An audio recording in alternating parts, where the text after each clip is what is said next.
બરાબર દેખાતા ના હોય જરા તમારી મેળે જરાક આગા પાછા થઈ લો.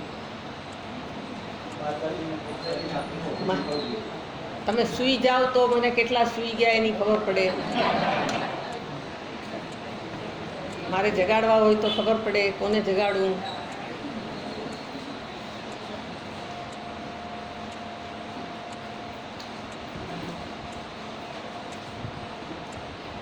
બુક લઈ ગયો અશોકભાઈને ઝાડ બનાવો. લાઈટ તો નહીં ગયો બુક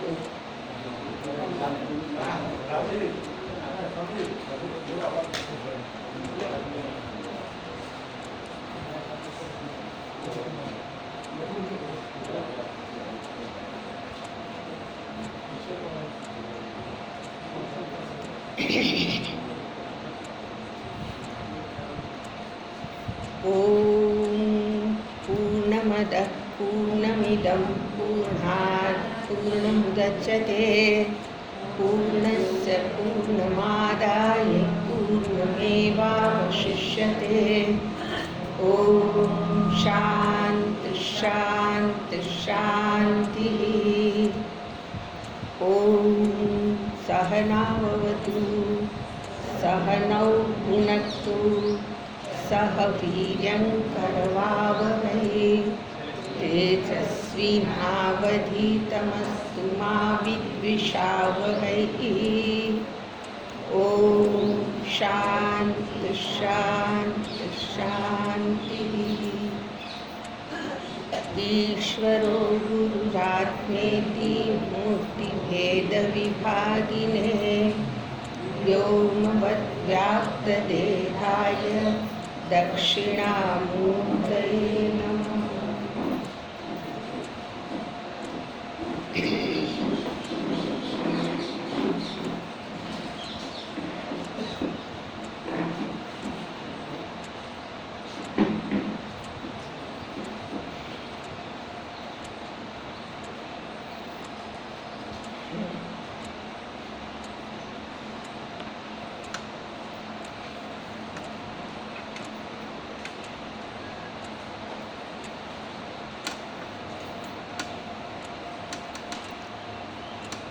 પરમાત્માના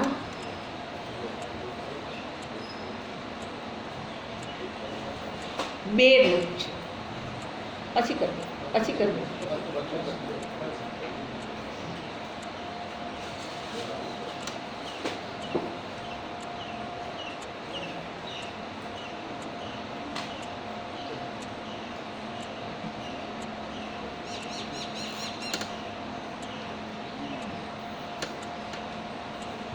દેખાવ. હા, સુઈ જાવ તો જગાડાય એટલે.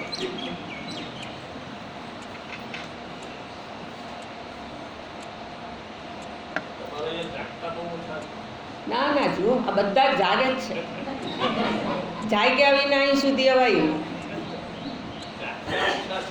નહીં. મારે બદલીને જવું છે. અઠવાડિયામાં જે ખોટી સમજણ છે ને એ બદલીને જવું છે.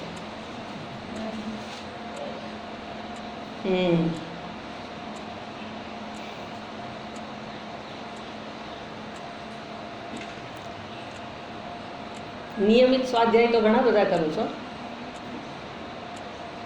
અને હું એને ધ્યાનમાં રાખીને જાય, પણ પછી મને એમ થયું કે બીજાનો કેમ કરે. સ્વામીજીને ઓળખે, માતાજીને ઓળખે અને સત્સંગ શું છે એ ખબર ના હોય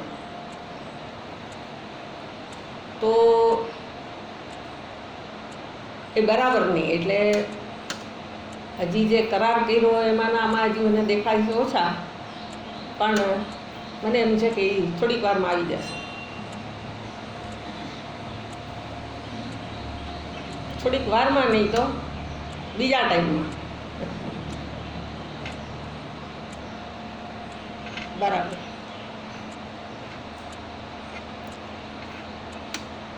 એટલે આપણે જોતા હતા એવું બેની વચ્ચે હું કરીશ, વાત કરીશ ઉપનિષદની, પણ નિયમિત સ્વાધ્યાય કરવાવાળાને ખબર પડે અને ન કરતા હોય એને પણ સમજાય સ્વાધ્યાય શું છે.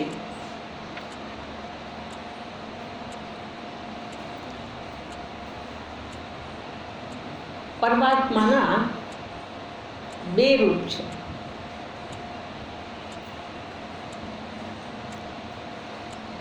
એક કાર્યરૂપ છે, બીજું કારણરૂપ.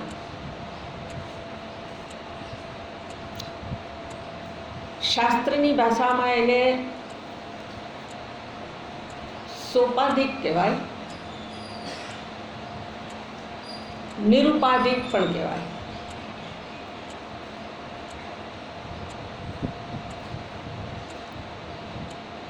હવે સોપાધિક એટલે જે ઉપાધિ સહિત છે.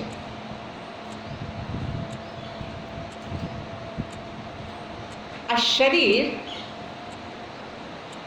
એ આપણી ઉપાધિ છે. જેમ વ્યક્તિ ભણે પછી એને જે એક ડિગ્રી મળે એને આપણે શું કહીએ? આ એની ઉપાધિ છે. એમ આ શરીર એ પરમાત્માએ આપેલી આપણી ઉપાધિ છે.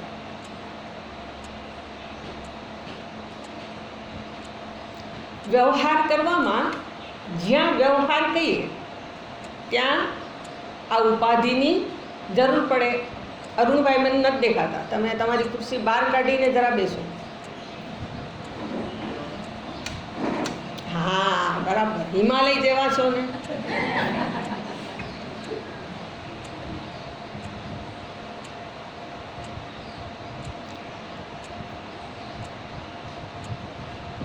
એટલે શરીર ઉપાધિ થઈ, ઉપાધિને આધારે જગતની સાથે વ્યવહાર થાય.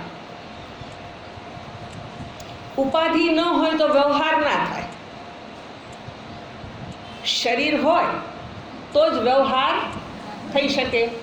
એટલે સોપાધિક કોને કહેવાય? જેને શરીર રૂપી ઉપાધિ આપવામાં આવી છે એવો કોઈ પણ જીવ. નિરુપાધિક કહેતાની સાથે જેને શરીર, ઇન્દ્રિય, મન, બુદ્ધિ નથી એને કહેવાય નિરુપાધિક. મને દેખાતા નથી. અહીંયા આગળ જ નામ ભૂલી ગયું એટલી વારમાં. સાંજે યાદ હતું, ત્યારે ભૂલી ગયું. અહીંયા જે સત્સંગ કરો છો એની મને ચિંતા નથી કરતા. એને મારે એને આનાથી જે ભાગવાની વૃત્તિ છે ને એ મારે દૂર કરવી છે. તમને ના સમજાય એવી એ કંઈ વાત નહીં કરું, અને તમને એવું લાગે કે આ મને ન સમજાવી મને કહેજો. તમને સમજાય એ જ વાત કરવી છે. એટલે બ્રહ્મના બે રૂપ કીધા. એક કાર્યરૂપ જે જગતમાં વ્યવહાર કરે છે. અને એક એનું કારણ કીધું.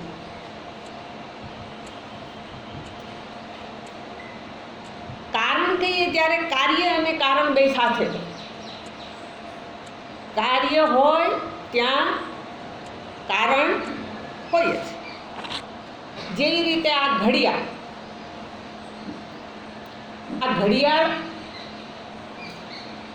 કાર્ય છે. આ કાર્ય હોય તો એને બનાવનાર પણ કોક હોય જ. બરાબર? એટલે કાર્ય અને એને બનાવનાર કોઈ કારણ. આ કાર્ય અને કારણ એવું જ્યારે કહું છું તો એક દેખાતું જગત છે જેમાં હું આવી જાઉં, અને બીજું એક જગતનું કારણ છે.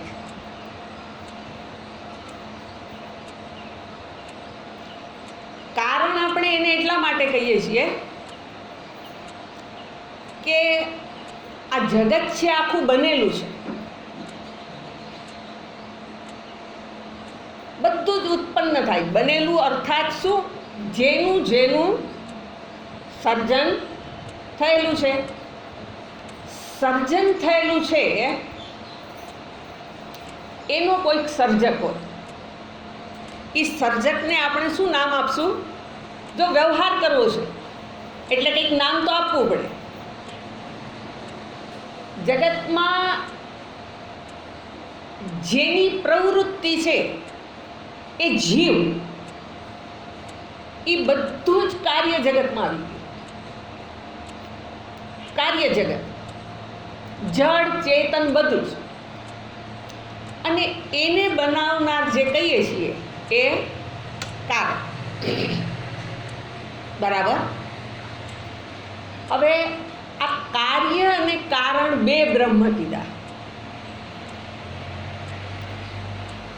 બનાવનાર કહીએ ત્યારે આપણે ફરી પાછું જેવી રીતે આ ઘડિયાળ મેં કીધી તો એનો બનાવનાર મને દેખાય. ઘડિયાળી મારા ઇન્દ્રિય મન બુદ્ધિનો વિષય છે. એનો અર્થ એવો થઈ ગયો કે જે ઘડિયાળી છે એ પણ આવી ગયો કાર્ય જગતમાં. હું જેને કારણ બ્રહ્મ કહું છું એ આ કાર્ય જગત અંતર્ગત નથી. ઈશ્વર જેને આપણે ભગવાન જેને કહીએ છીએ, બ્રહ્મા વિષ્ણુ મહેશ, આ બધા દેવતા છે. જે આ જગત છે એની સાપેક્ષમાં જો એને નામ આપ્યું છે. જેને નામ હોય એને કોઈ રૂપ હોય. નામ અને રૂપ હોય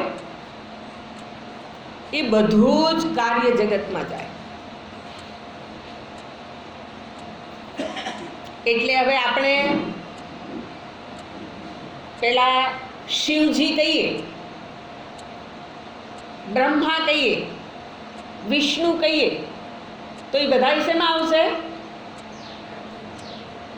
કાર્ય જગતમાં. પણ જેને હું બ્રહ્મ કહું છું એ બ્રહ્મ એ કાર્ય કારણથી પર છે. બરાબર? હવે એનો અર્થ એવો થયો કે એ નિરુપાધિક છે. બ્રહ્મ નિરુપાધિક છે. અને આખું જગતનો અર્થ થાય નામ અને રૂપવાળું બધું. જે તમે જેને નામ આપો, જેને રૂપ હોય એ બધું જ જગત, એને પ્રપંચ કહેવાય. પ્રપંચનો અર્થ થાય જે પાંચ પાંચ રૂપે રહેલું છે, અભિવ્યક્ત થાય છે. બરાબર. એ પ્રપંચ, એ કાર્ય જગત બ્રહ્મની અંદર અધ્યસ્ત છે, આરોપિત છે.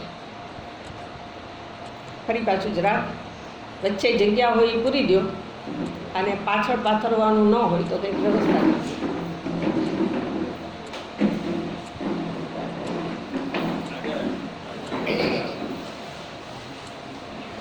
ભાઈઓ પણ આગળ આવી જાઓ.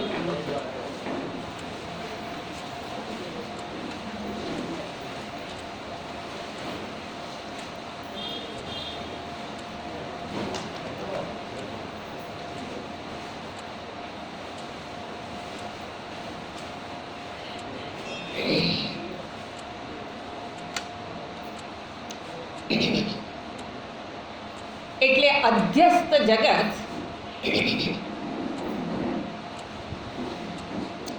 એ જેને ચૈતન્ય બ્રહ્મ કહીએ છીએ એમાં આરોપિત છે.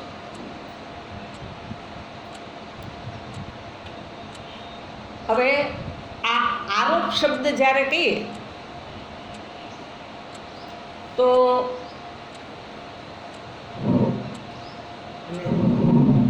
બરાબર, બે શબ્દને તમે ઓળખો છો, અધ્યારોપ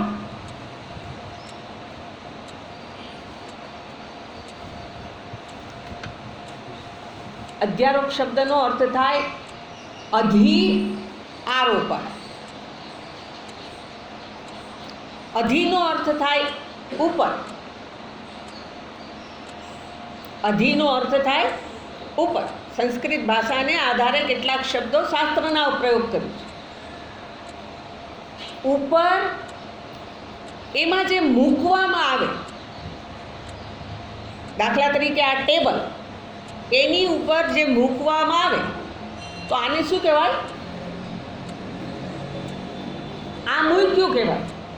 પણ મારે જે અધ્યારોપ શબ્દ કહેવો છે એ શબ્દનો અર્થ થાય કોઈકની ઉપર મૂકેલું. કોઈક એટલે કોની ઉપર? તો કે ચૈતન્ય બ્રહ્મમાં. ચૈતન્ય બ્રહ્મમાં મૂકેલું છે. શું મૂકેલું છે? શું મૂકેલું છે? પ્રપંચ રૂપી જગત. બ્રહ્મમાં જગત મૂકેલું છે.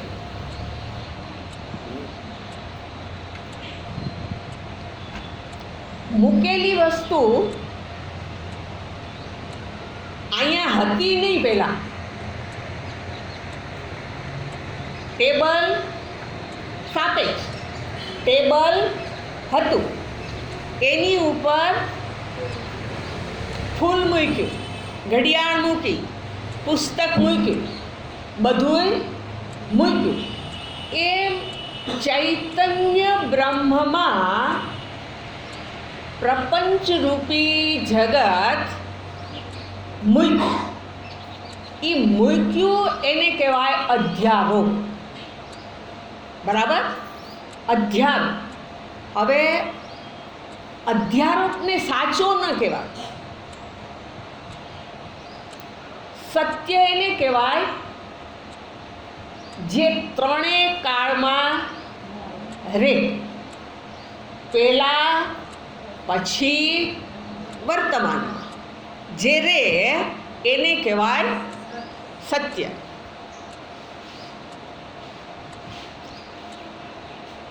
પુષ્પ પહેલાં નહોતું. જો તમે સિરિયસ થઈને સાંભળતા, જરાક પ્રસન્નતા સાથે સાંભળો, અને મારી જરાય કંઈ બીક ન રાખતા. જેને ન સમજાય ને એ આંગળી ઊંચી કરી લેજો, એટલે કેમ સહેલું કરવું એ વિચારશું. તમને ન સમજાય ત્યારે જરા આંગળી ઊંચી કરજો, પછી જવાબ પછી હું કહીશ. બરાબર. એટલે અધ્યસ્ત જગત પરમાત્મામાં આરોપિત છે. હવે ચૈતન્ય સ્વરૂપમાં કીધું તો જગત છે એની સત્તા, સ્ફૂર્તિ અને પ્રિયત્વ. પરમાત્મા કેવા છે? જેની અંદર સત્તા છે, એનું સ્ફુરણ છે અને એનું પ્રિય હોવા પણ છે. બધા જ શબ્દ બતાવું છું. સત્તાનો અર્થ થાય હોમ.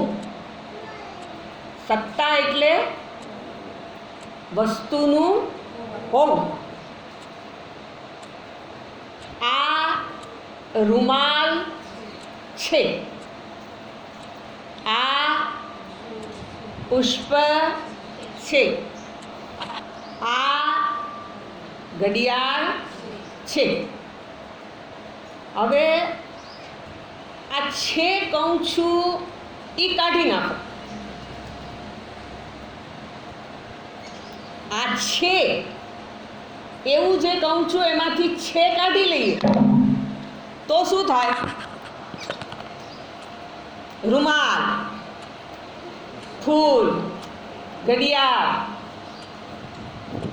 તમને પ્રશ્ન થાય કે એટલે શું? છે વિનાનું જો આવે તો એને શું સમજવું આપણે? દરેક વસ્તુ છે, અત્યારે છે. ઘડિયાળ હતી એમ નહીં, હશે એમ નહીં. સમજાય છે? છે એટલે વર્તમાનમાં છે. એને શાસ્ત્રની ભાષામાં કહેવાય સત્તા. વસ્તુનું હોવા પણ એનું નામ છે સત્તા.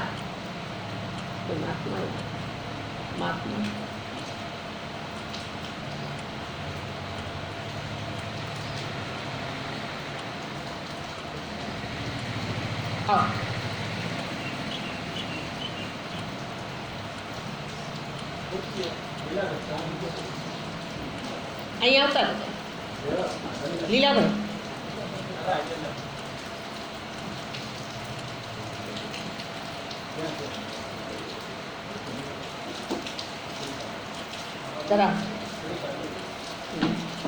તરા બીજા દેખાયું હો.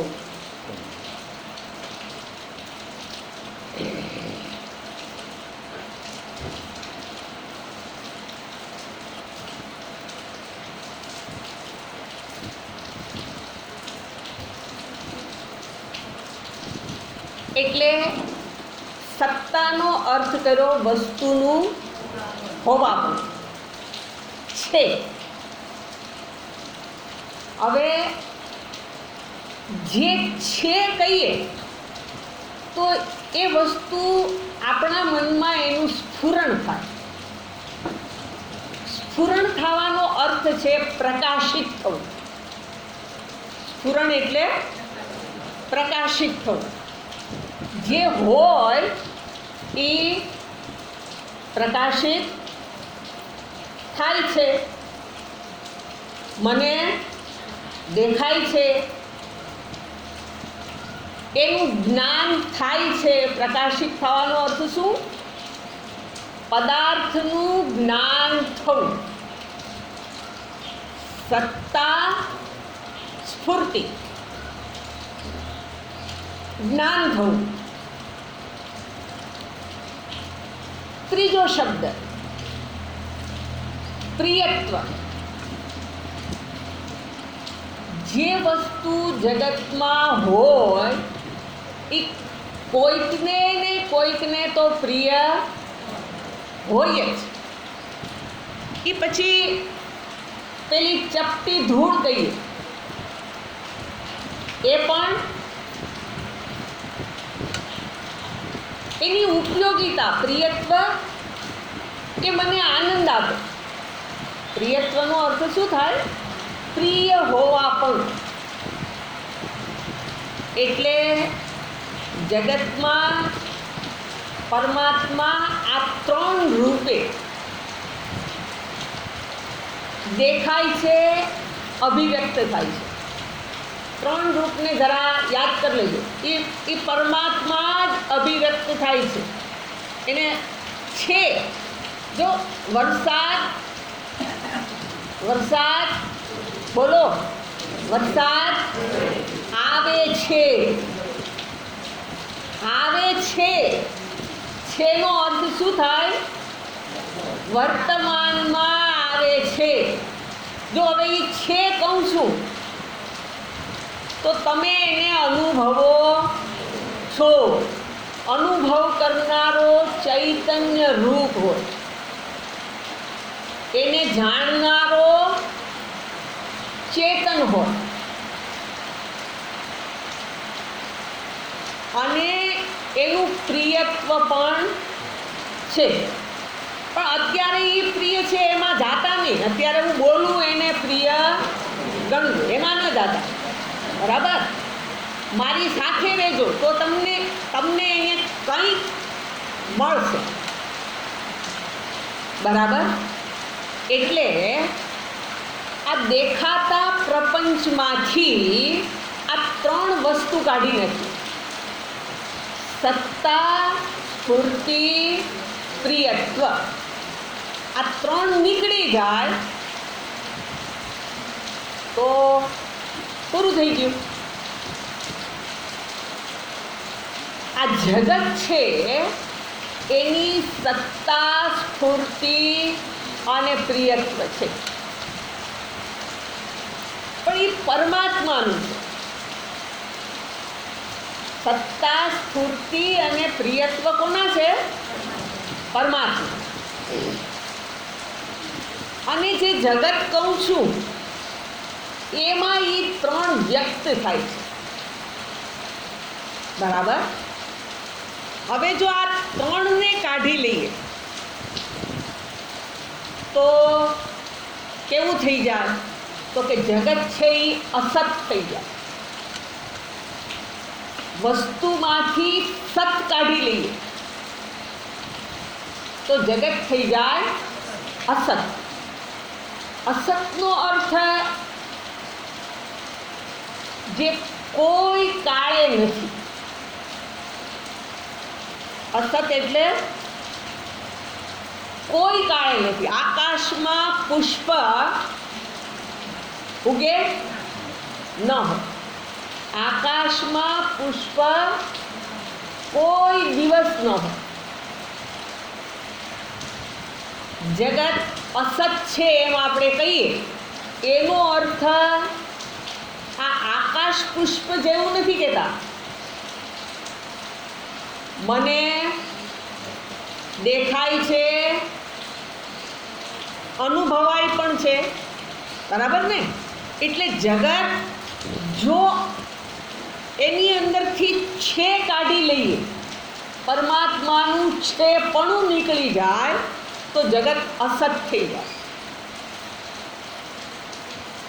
પરમાત્મા ચૈતન્ય સ્વરૂપ છે, જ્ઞાન સ્વરૂપ છે.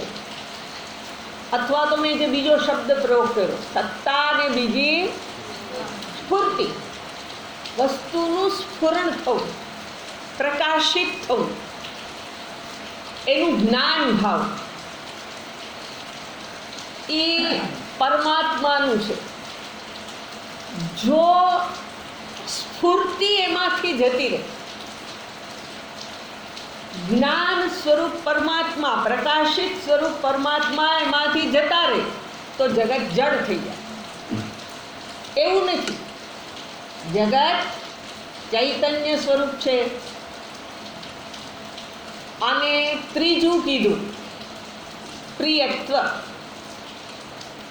આનંદ રૂપે અભિવ્યક્ત થવાપણું.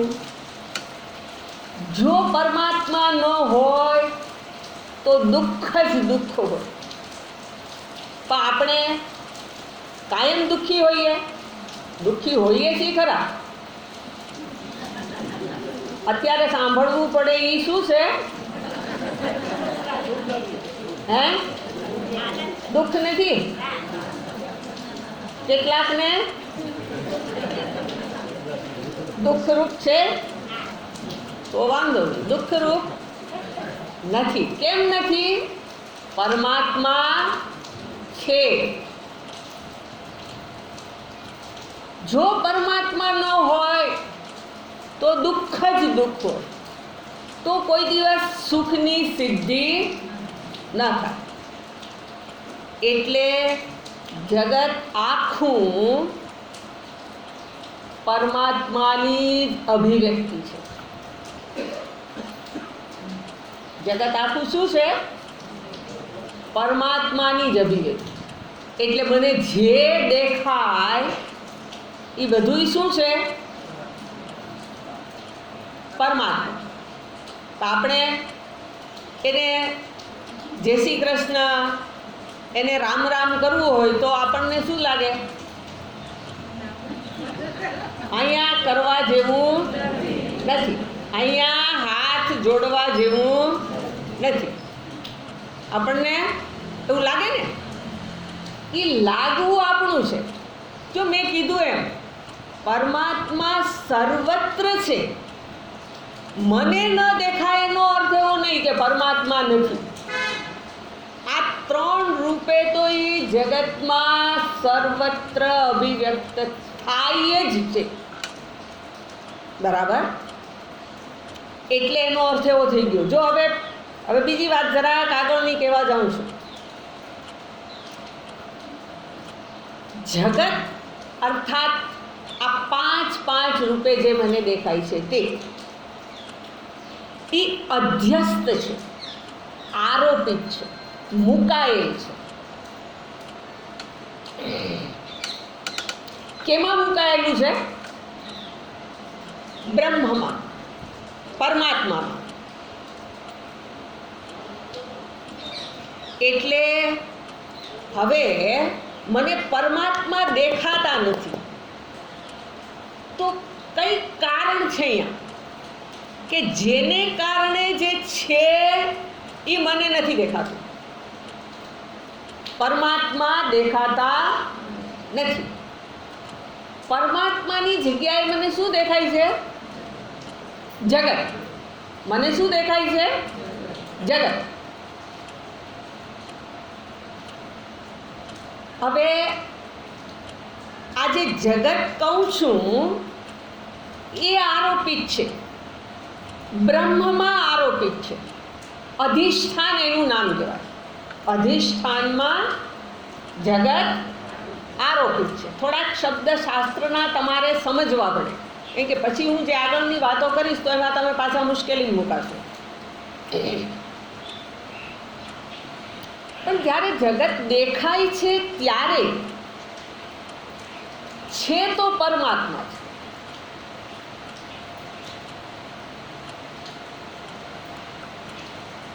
જેવી રીતે આપણે ત્રણ શબ્દને ભૂલી નહીં જવાના: સત્તા, સ્ફૂર્તિ, પ્રિયત્વ.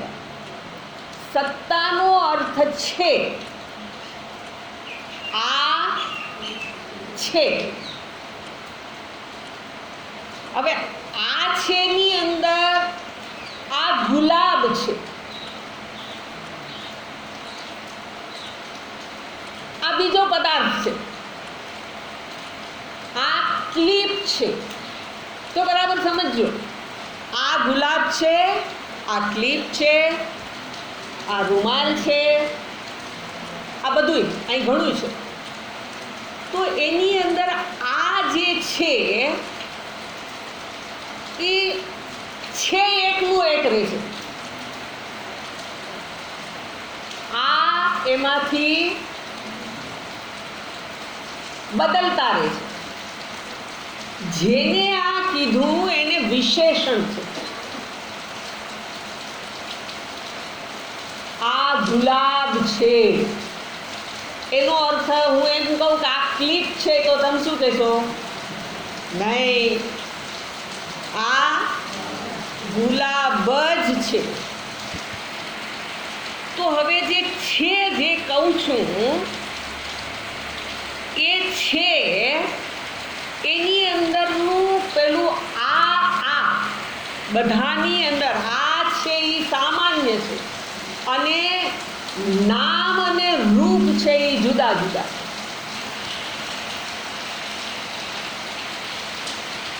નામ અને રૂપ બદલા. બધાની અંદર આ છે બદલાઈ જાય છે. જે ક્યારેય નથી ભણ્યા એ બરાબર ધ્યાન દો.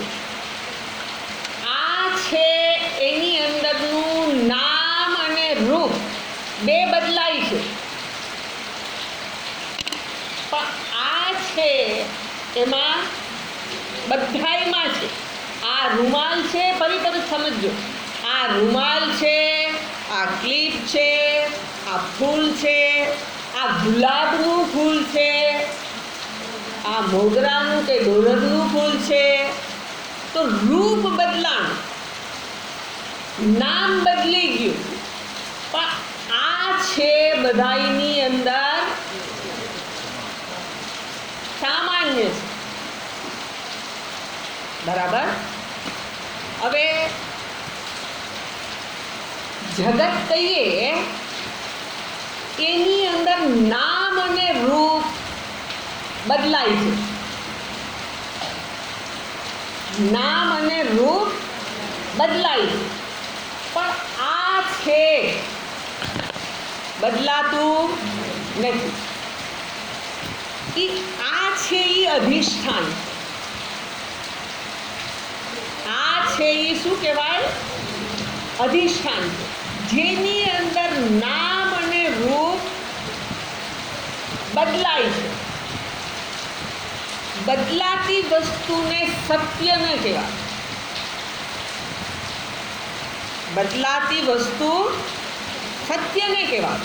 ન બદલાય એનું નામ જ સત્ય છે. તો વ્યવહારમાં આપણે કોઈ માણસ હમણાં બોલે એ પછી ઘડીક પછી બદલી જાય તો આપણે શું કહીએ? આ ખોટો છે. ખોટો છે એની હારે વ્યવહાર ન કરાય, સંભાળવું પડે. એ ક્યારે આપણને છેતરે એ નક્કી ન કહેવાય. જો વ્યવહારમાં એ સત્યની કિંમત છે, પણ આપણે કરી લઈએ એનો, આપણે ખોટું કરી લઈએ તો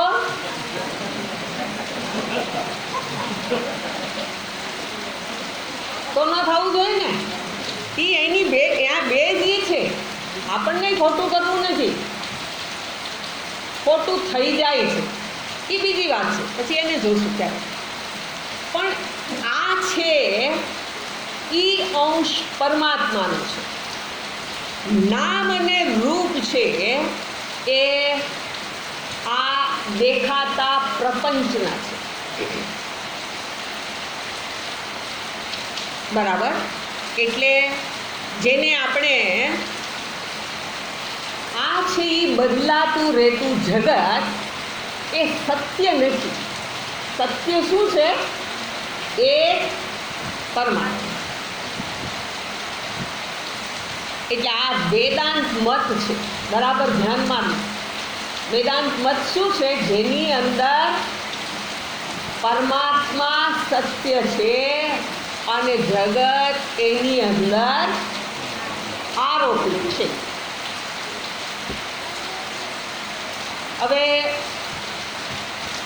જરાક ફરી પાછા મંત્ર જોશું ત્યારે તમને વળી આ પાછી બધી વાતો બતાવું. જેને આપણે વેદ કહીએ છીએ, 4 વેદ છે. આ બધાને ખબર છે. વેદ 4 છે અને ચારેય વેદ એને સનાતન કીધા છે. એટલે વેદ સનાતન છે. આપણા જે શાસ્ત્રો છે એને સનાતન એટલે કીધા છે કે એને કોઈએ બનાવ્યા નથી. શાસ્ત્રના કોઈ રચયિતા નથી.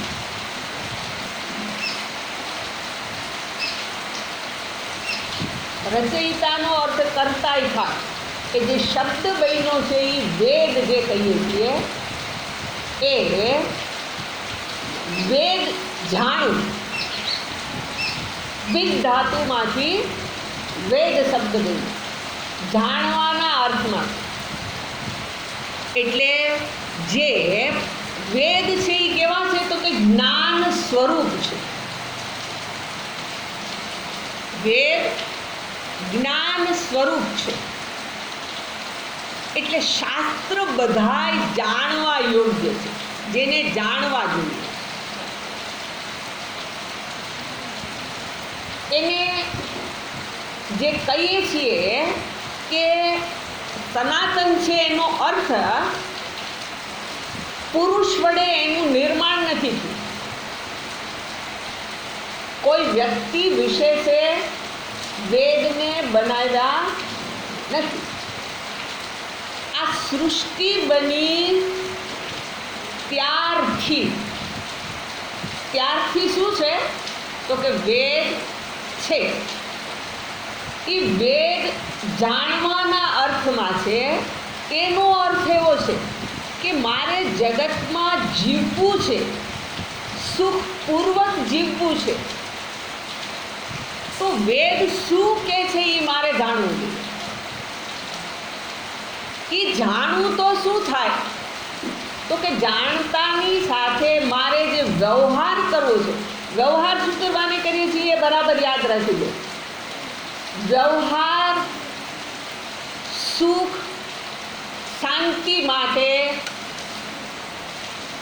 કરીએ છીએ, બરાબર ને? આપણો જે વ્યવહાર છે એ શેને માટે છે?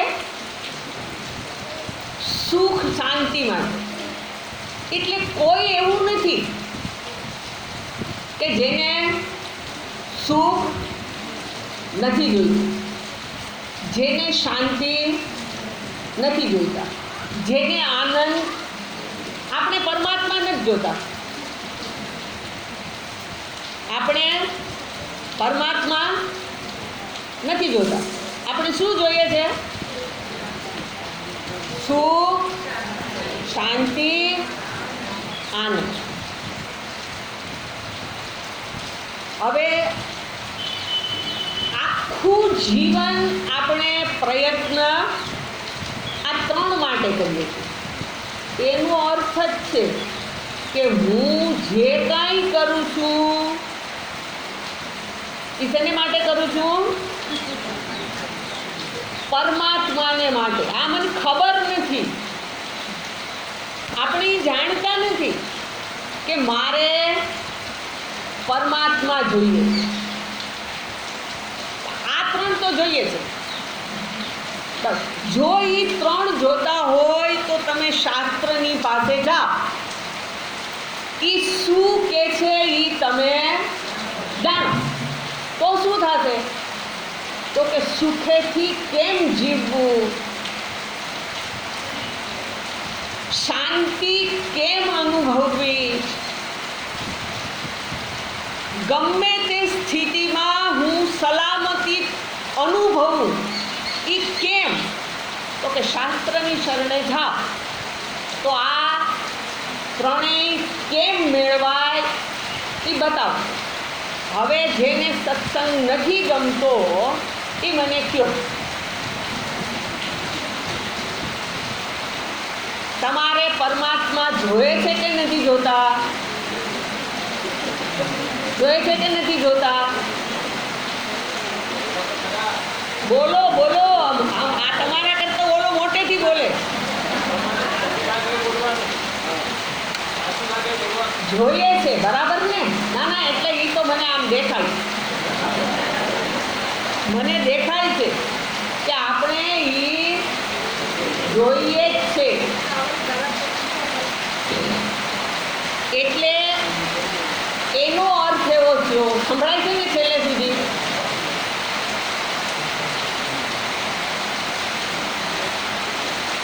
શું કરવું છે?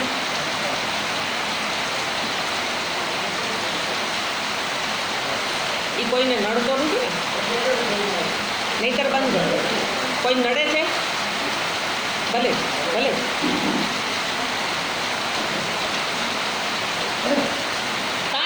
મજા આવે. આ બધા તો ખેડૂતના દીકરા છો તમે. એલા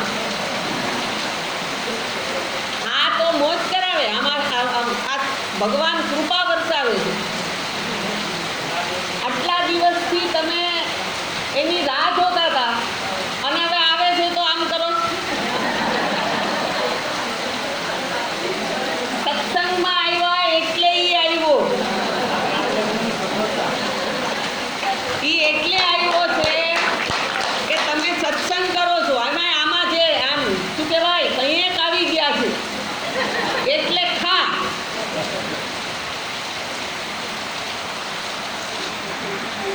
બરાબર. એટલે આપણા શાસ્ત્રોને અપૌરુષેય કીધા છે. કેવા છે એ? અપૌરુષેયનો અર્થ થાય પુરુષ વડે જેની સિદ્ધિ ન થાય એને કહેવાય અપૌરુષેય. શાસ્ત્ર અપૌરુષેય છે. સ્વયં પરમાત્માએ જ કીધેલા છે. આવી વાત સાંભળી છે આપણે. નિયંતાએ સૃષ્ટિ બનાવી ત્યારે જ આ વેદની વાતો એણે કહી રાખી છે. મારા સુખ સ્વરૂપની સિદ્ધિ માટે. બરાબર. એટલે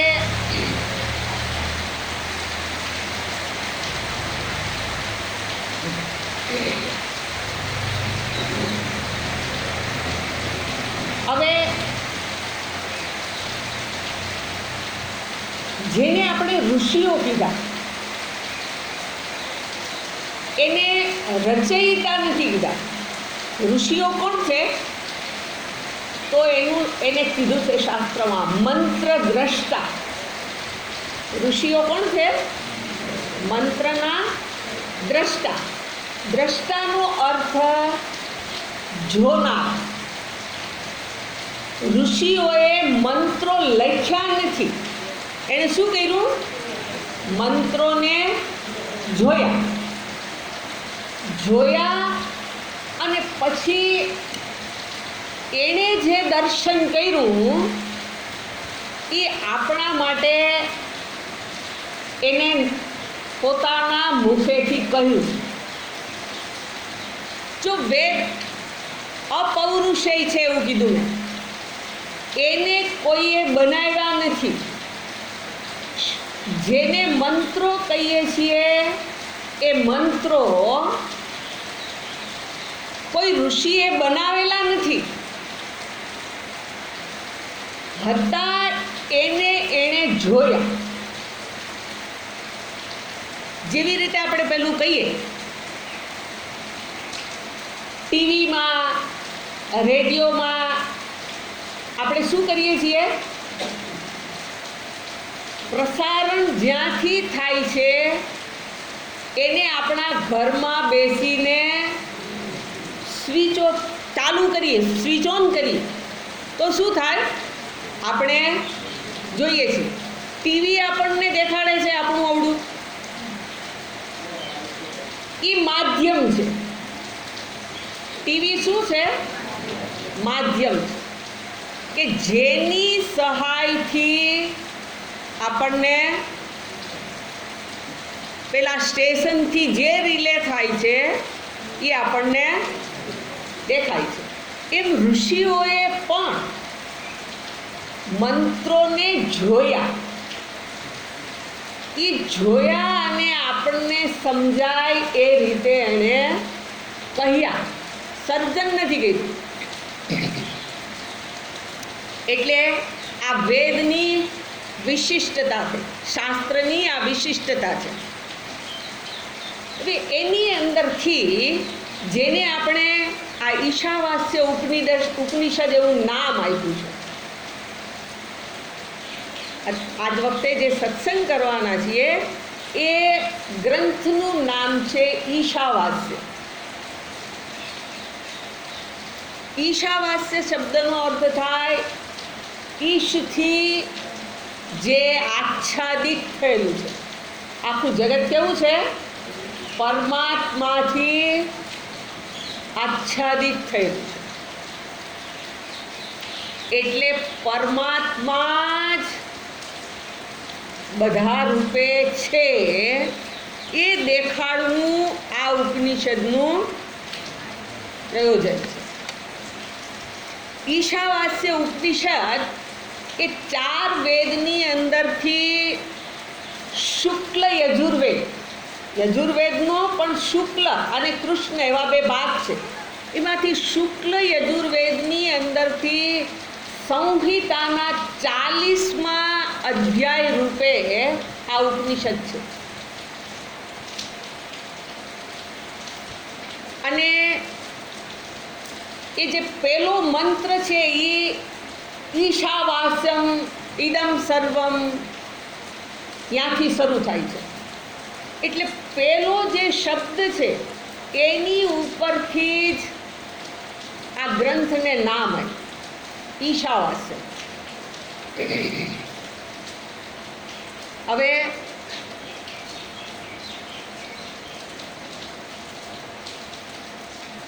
ઉપનિષદ કહીએ ત્યારે એમાં ઉપનિષદ તો 248-250 જેટલા છે, પણ એની અંદરથી 10 ઉપનિષદને મુખ્ય કીધેલા છે, જેના સંદર્ભમાં ભગવાન શંકરાચાર્યજીએ ભાષ્ય લખ્યું છે. એ મંત્રોના શબ્દને અર્થ આપ્યો છે, એને મુખ્ય ઉપનિષદ એવું કીધું છે. આ બધી ટેકનિકલ વાતો છે. અને એવા 10 ઉપનિષદની અંદરથી ઈશાવાસ્ય ઉપનિષદ એ પહેલું ઉપનિષદ છે. ઈશ કેન કઠ પ્રશ્ન મુંડક માંડુક્ય તૈત્રીય આવી રીતે 10 ઉપનિષદ છે. એની અંદર આ જે મુખ્ય ઉપનિષદમાં ઈશાવાસ્યનું નામ પહેલું છે. એટલે આજે ઉપનિષદના જોઈએ તો એ સંહિતા વિભાગમાંથી લીધેલું છે. અને મંત્રો છે એ જ્ઞેય છે. માત્ર 18 જ મંત્રો છે ઉપનિષદમાં, માત્ર 18. એનાથી નાનું એક ઉપનિષદ છે જે માંડુક્ય, માત્ર 12 જ ઉપનિષદ છે. પણ હા 12 મંત્રો જ માત્ર છે માંડુક્યની અંદર. અને આજે ઈશાવાસ્યની અંદર 18 મંત્રો છે. ઉપનિષદ નાનું જ છે, પણ એની અંદર જે કાંઈ વેદની અંદર જે કહેવાયેલું હોય એના અંતર્ગત બધું બતાવ્યું છે. હવે વેદ કહીએ તો જરાક એમાંય જાણવું જોઈએ કે વેદ એની અંદર 2 ધર્મની વાત છે.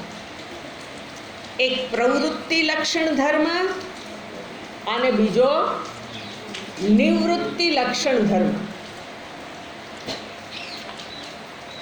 વ્યક્તિની અંદર એની અભિવ્યક્તિ, એના સંસ્કાર, એને આધારે કેટલાકને પ્રવૃત્તિ પસંદ પડે તો એને માટે પ્રવૃત્તિ લક્ષણ ધર્મ, અને કેટલાકને અમારા જેવા જેને પ્રવૃત્તિ કરવી નથી તો એને માટે નિવૃત્તિ લક્ષણ ધર્મ. વેદમાં 2 જ પ્રકારના ધર્મ છે, કાં તો પ્રવૃત્તિ અને કાં તો નિવૃત્તિ.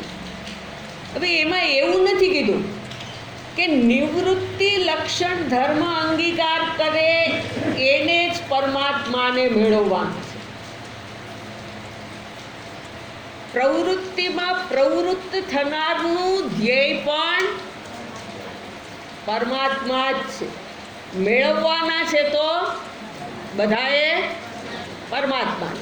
પરમાત્માની મેં ઓળખાણ કરેલી. પરમાત્મા કોણ છે? જે જે જે મને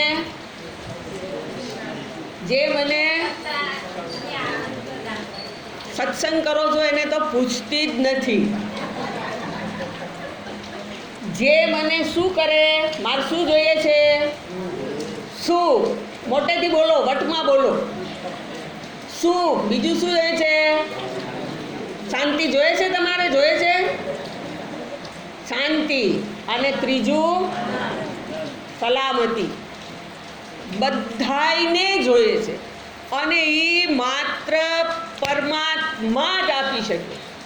એના સિવાય જગતમાં જ્યાં પણ એને ગોતવા જાશો ત્યાંથી તમને જુદું જ મળશે. આ ત્રણ રહિતનું જ મળશે. જગત ન સુખ આપી શકે,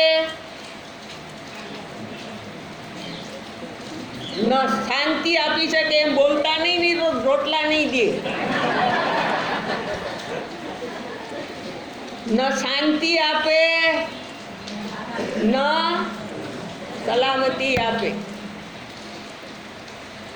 આ પક્ષમાંથી ને આ પક્ષમાંથી બધાએ સમજી રાખવું, ઈ એક જ માત્ર પરમાત્મા આપી શકે. અને એટલે બધાયના જીવનનું ધ્યેય પરમાત્મા જ છે.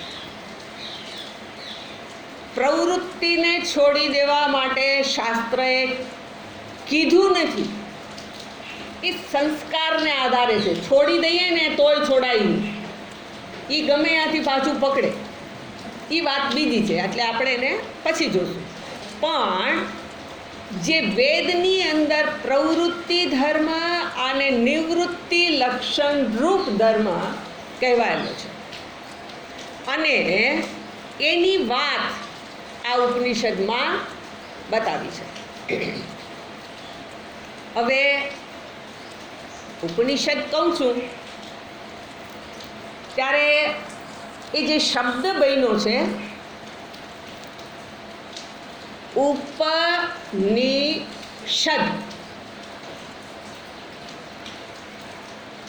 સંસ્કૃત ભાષામાં શબ્દો છે એનું બંધારણ,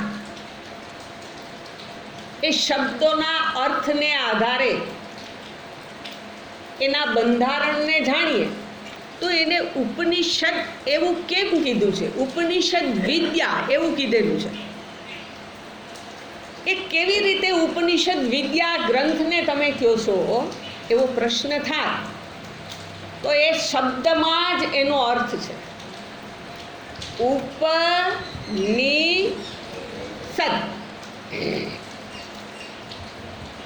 તમારા જેની પાસે છે એને ઉપર લખેલું છે ઉપનિષદ. હવે એમાંથી આપણે પેલો ઉપ અને ની એ બે ઉપસર્ગ છે. ઉપ અને ની એને ઉપસર્ગ કીધા છે. સંસ્કૃત ભાષા એના જેવી એકેય ભાષા નથી. હમણાં જ વાંચ્યું હતું મેં ક્યાં કે અવકાશ યાત્રીઓ અવકાશમાંથી જે મેસેજ મોકલે છે ને તો એ મેસેજ ઉલટા થઈ જાય છે. એને સમજવાનું મુશ્કેલ છે. એ મેસેજને પામી નથી શકાતા. એટલે એણે કેટલી બધી ભાષાઓનો ઉપયોગ કર્યો. અહીંયા આવે ત્યાં એ શબ્દોને પકડી ન શકાય. પછી એક ભાષા સંસ્કૃતનો એણે ઉપયોગ કર્યો. એ સંસ્કૃતના શબ્દો એનો અર્થ કરી શકાય. એટલે એનો અર્થ એવો છે, આપણે સંસ્કૃત ભાષાને શું કહે ખબર છે? દેવ ભાષા છે. દેવ ભાષા અવકાશની અંદર પણ ચાલે એમ છે. એટલે જો આપણે એને, આપણી જ ભાષા છે સંસ્કૃત ભાષા, આપણી ભારતની ભાષા છે. આપણે ભૂલી ગયા, બીજા આવ્યા, એમાં આપણું આપણે બાજુ મૂકી દીધું અને બીજાનું અપનાવ્યું. પણ આ સંસ્કૃત ભાષા છે એને જાણવી જોઈએ. અને હવે ધીમે ધીમે ફોરેન કન્ટ્રીની અંદર અહીંયા થોડીક વાર બોલતો બંધ થઈ જા બેટા, થોડીક વાર પછી વાત કરજો.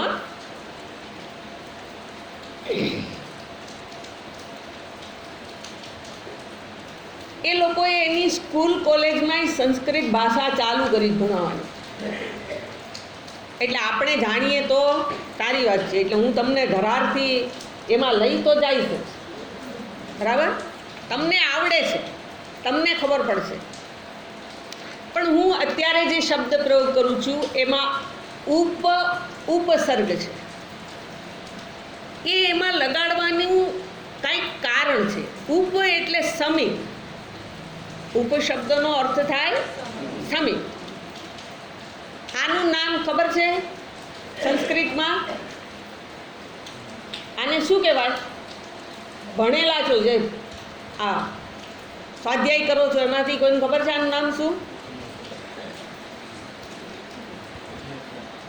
ઉપનેત્ર. આને શું કહેવાય? ઉપનેત્ર. આ મારી સમીપ રહેલા છે. ઉપ એટલે સમીપ. સમીપ રહીને મને શું કરે છે? જોવાનું સામર્થ્ય આપે છે. એટલે ઉપનો અર્થ થાય સમીપ.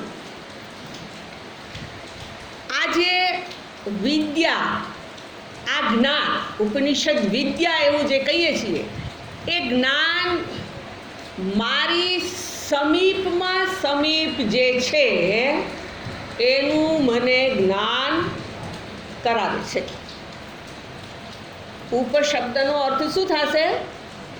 જે મારી સમીપમાં સમીપ એનું મને જ્ઞાન કરાવે. હવે મારી સમીપ શું છે તો આપણે શું કહેશું? દાખલા તરીકે હું જ કહું, મારી સમીપ શું છે? આ માઇક્રોફોન છે, આ ફૂલ છે, આ વસ્ત્રો છે, આ બધું મારી સમીપ છે. મારી સમીપ છે, પણ કેટલું સમીપ? મારે જ્યારે એને દૂર કરવું હોય ત્યારે એને દૂર કરી શકાય. પણ જેને હું દૂર ના કરી શકું, કાયમ મારી સમીપ જ રહે, એ કોણ? પરમાત્મા તો ક્યાં જોયા જ છે આપણે? પરમાત્મા તો જોયા જ નથી આપણે. હું મારી સમીપમાં સમીપ હું. બધાયને હું છે કે મારે જ છે? મારે હું છે, તમારે છે? તમારે હું છે? છે ને? હું ન હોય એવું કોઈ છે એમાં? બધાયને હું છે. એટલે મારી સમીપમાં સમીપ કોણ કહેવાય? હું. હવે આ હું એનું મને જે જ્ઞાન કરાવે, મારી સમીપમાં સમીપ જે છે હું, એનું મને જે જ્ઞાન કરાવે, એનું નામ છે ઉપનિષદ વિદ્યા. ઉપનિષદ વિદ્યા કોણ છે? જે મને મારા હુંનું જ્ઞાન કરાવે. એનો અર્થ એવો થઈ ગયો કે તમે હુંને ઓળખો છો? હુંને ઓળખો છો? ઓળખો છો? હા કે ના એ કઈ નથી બોલતા. બોલીએ તો ફસાઈ જાય એવું છે. આપણે હુંને ઓળખતા નથી. તો ઉપનિષદ વિદ્યા શું કરે છે? સાચા હુંની ઓળખાણ આપે છે. એટલે ઉપનિષદ નામ છે એ શું સૂચિત કરે છે? મને હુંની જે પ્રાપ્તિ કરાવે છે. ઉપર જે સમીપમાં સમીપ હું છે એની મને જે પ્રાપ્તિ કરાવનાર છે એનું નામ છે ઉપનિષદ વિદ્યા. બરાબર. અને કેવી રીતે? તો કે આત્મભાવથી. આત્મભાવથી મને જે હુંની સિદ્ધિ કરાવે એનું નામ છે ઉપનિષદ વિદ્યા. હવે એની અંદર બીજો શબ્દ છે ની. ઉપર ની. નીનો અર્થ થાય નિશ્ચય. નિશ્ચય એટલે જે ક્યારેય બદલે નહીં. આપણે નિશ્ચય કર્યો હોય કે સવારે સત્સંગ કરવો છે, પછી ઓલી પથારી આગ્રહ કરે તો આપણે શું કરીએ? એને ત્યાગી દઈ છીએ. કેમ ત્યાગી દીધું? મારો નિશ્ચય છે સવારે ઉઠીને સત્સંગ કરવો છે. એટલે આજે નિશ્ચયનો અર્થ થાય જેમાં સંશય નથી, શંકા રહિત. નિશ્ચય એટલે શંકા રહિત. શંકા રહિત મને જે હુંનું જ્ઞાન કરાવે, શંકા રહિતનું હુંનું જે જ્ઞાન કરાવે એ ની શબ્દથી કીધેલું છે. ઉપરથી સમીપ અને નીથી જે નિશ્ચિત રૂપે હુંની ઓળખાણ કરાવે એને કહેવાય ઉપનિષદ. ઉપનીનો બેનો અર્થ થયો.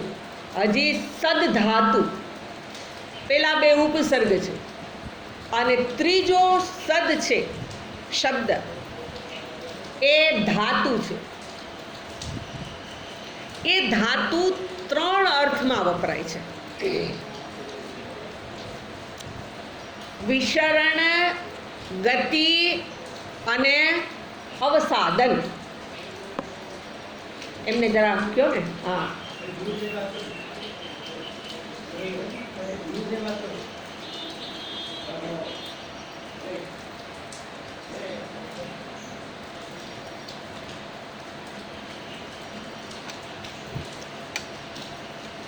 સદધાતુના 3 અર્થ: ગતિ, વિસરણ, અવસાદન. હવે આજે ઉપનિષદ વડે જે કહેવાય છે એ જ્ઞાન કેવું છે? તો કે એ જ્ઞાન હું મને ઓળખાવું છું જીવ તરીકે. હું કોણ છું? જીવ. જીવને જે બ્રહ્મની પ્રાપ્તિ કરાવનાર છે. ઉપનિષદ વિદ્યા કેનું નામ છે? હું જીવને જે બ્રહ્મ પરમાત્માની પ્રાપ્તિ નિશ્ચિત રૂપે કરાવે છે, હું રૂપે કરાવે છે, એનું નામ છે ઉપનિષદ. એટલે હવે આપણે તો સદધાતુનો અર્થ કર્યો ગતિ, જે મને જીવને બ્રહ્મની પાસે, પરમાત્માની પાસે લઈ જાય, દોરી જાય. તો અહીંયા જાવામાં ગતિ આવી ગઈ. એટલે મેં 3 અર્થ કીધા. એમાં ગતિ શબ્દનો અર્થ થાય જે મને પરમાત્માની સમીપ લઈ જાય છે. બરાબર? અર્થાત જે હું કે જીવ જે અપૂર્ણ છું એને જે પૂર્ણની પ્રાપ્તિ કરાવે. મને એવું લાગે છે કે હું આટલો જ છું, પણ આ વિદ્યા એવી છે કે જે મને પૂર્ણની પ્રાપ્તિ કરાવે છે. પરમાત્મા કેવા છે? પૂર્ણ છે. એમાં કાંઈ ખૂટતું નથી. હુંની અંદર ખૂટે છે. શું ખૂટે છે? તો 3 જ. એ ભૂલવું જ નહીં. આ જ ખૂટે છે. પરમાત્મા પૂર્ણ છે એટલે એને પેલા કૈલાસ ઉપર બેસે તો કેવી મોજ એને, હે ને? કૈલાસ ઉપર બેસીને મોજથી એને નિત્ય સુખ છે, નિત્ય શાંતિ છે, નિત્ય સલામતી છે. પેલા શેષ સાગરમાં સૂતા એને ભગવાન વિષ્ણુને આપણે જ નથી, એટલે જીવનભર પ્રયત્ન 3 માટે કરીએ છીએ. પણ આ ઉપનિષદ વિદ્યા એવું કહે છે કે પેલાને જેવા સુખ શાંતિ સલામતી છે એવા જ સુખ શાંતિ સલામતી તમને ઉપનિષદ વિદ્યાથી પ્રાપ્ત થઈ જાય છે. એટલે ગતિ શબ્દ છે કે જે મને મારી પાસે નથી એની પાસે મને લઈ જાય છે, એની મને પ્રાપ્તિ કરાવે છે. બરાબર? એટલે જે પ્રયત્ન છે મારો, એ પ્રયત્નની અંદર જે મને આ પરમાત્માની પ્રાપ્તિ કરાવી, જે હું મારાથી જોજનો દૂર વયો ગયો છું તો મને પરમાત્માની પ્રાપ્તિ કરાવે છે ઉપનિષદ વિદ્યા. બરાબર? બીજું, જેને આપણે અવસાદન કીધું. અવસાદનનો અર્થ થાય વિનાશ. ઉપનિષદ વિદ્યા ગતિ કરાવે છે. બીજો અર્થ સદ્ધાતુનો વિનાશ. 5 મિનિટ વધારે લઈશ, 5 જ મિનિટ.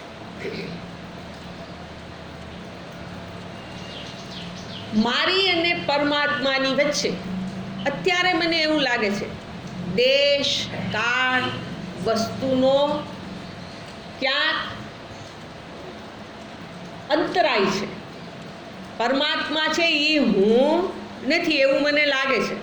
એટલે મારી અને બ્રહ્મની વચ્ચે કોઈ અંતર નથી એવું આજે બ્રહ્મ વિદ્યા છે એ બતાવનાર છે. અર્થાત જે વિનાશ કરશે તો શેનો વિનાશ કરશે? તો કે મારા અજ્ઞાન.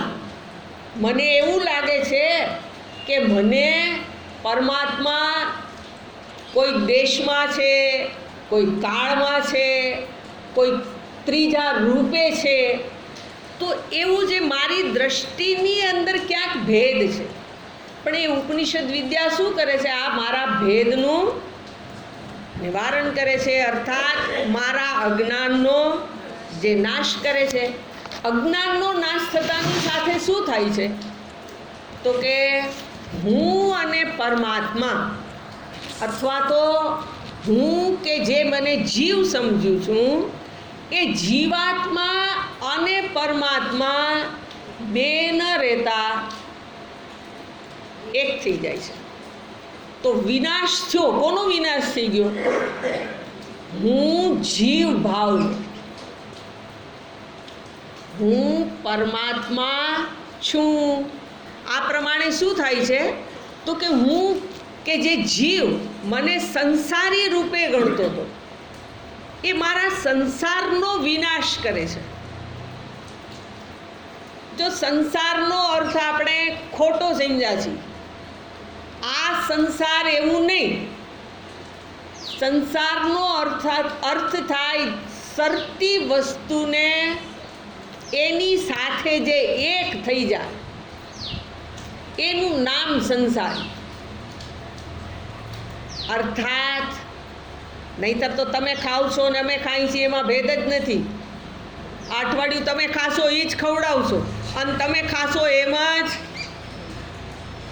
જ મોઢેથી જ ખાઈશું. એમને એમ કાંઈ નહીં ખાય. મોઢા વિના ખવાય કેમ?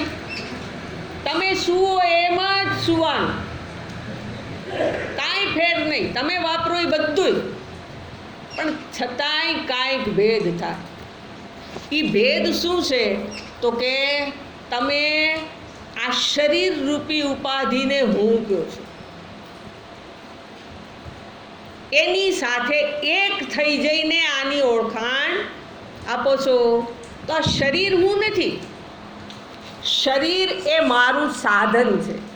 બહાર પડ્યા છે ને એવું આ શરીર સાધન છે. આ જગતમાં સુખપૂર્વક વ્યવહાર કરવા માટેનું. આ સાધનથી વધારે કાંઈ નથી.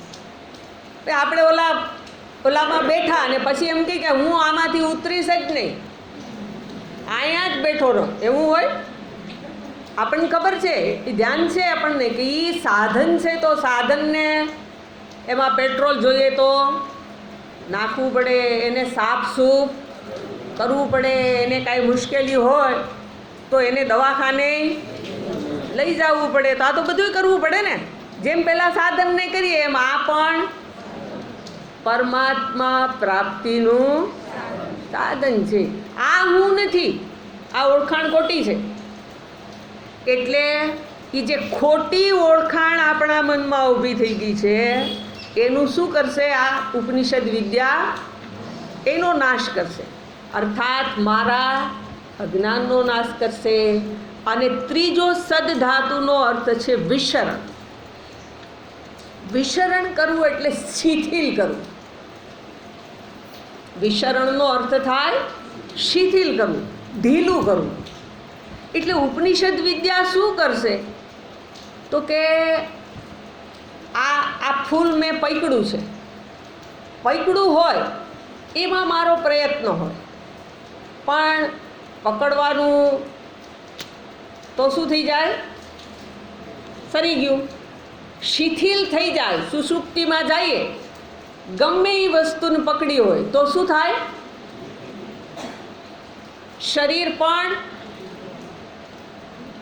વ્યવહારમાં એને આપણે પકડી રાખ્યું છે. સુષુપ્તિમાં જાય ત્યારે શું થાય? શિથિલ થઈ જાય. જેની હારે કોઈ દી બોલતા ન હોય એને ખંભે માથું રાખીને આરામથી હોઈ જાય, બોલતાય નથી. જાય ગયા પાછા ટાઈટ થઈ જાય. પણ આ શિથિલ થવું એટલે ઢીલું કરી દેવું ઉપનિષદ વિદ્યાનું કામ છે. સંસારને આપણે પકડી રાખવા રૂપી પ્રયત્ન છે, પણ આ વિદ્યા પકડને ઢીલી કરશે. જે પકડ્યું હોય એને ઢીલું કરાવી દેશે. ઢીલું કરી દીધા પછી તમારે મૂકવું ન પડે. ઢીલું કરેલું છૂટી જાય. એટલે ઉપનિષદ વિદ્યાનું આ કામ છે. વિસરણનો અર્થ થાય શિથિલ કરવું, બરાબર? એટલે 3 અર્થ કર્યા સદ્ધાતુના: ગતિ, અવસાદન અને વિસરણ. ઉપનિષદ વિદ્યા આ બ્રહ્મ વિદ્યા પ્રદાન કરી અને મને સાચા અર્થમાં હું જે છું એની ઓળખાણ કરી અને હુંની સમીપ લઈ જાય છે. જીવનમાં અનુભવાતા શોક મોહમાંથી મને મુક્ત કરે છે. એટલે આ ઉપનિષદ વિદ્યા. હવે ઉપનિષદ વિદ્યામાં આપણે ગ્રંથમાં પ્રવેશ કરવો છે, પણ એ આપણે સાંજે કરશું. પાઠ કરી લઉં, શાંતિ પાઠ, પછી જરાક 1 મિનિટ આપજો. ઓમ પૂર્ણમદ પૂર્ણમિદં પૂર્ણાત પૂર્ણમુદચ્યતે પૂર્ણસ્ય પૂર્ણમાદાય પૂર્ણમેવાવશિષ્યતે. ઓમ શાંતિ શાંતિ શાંતિ.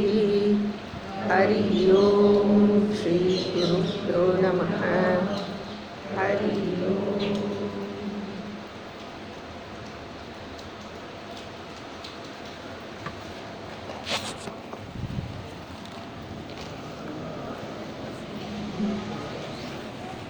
એવું કે મને સમયમાં ચાલવા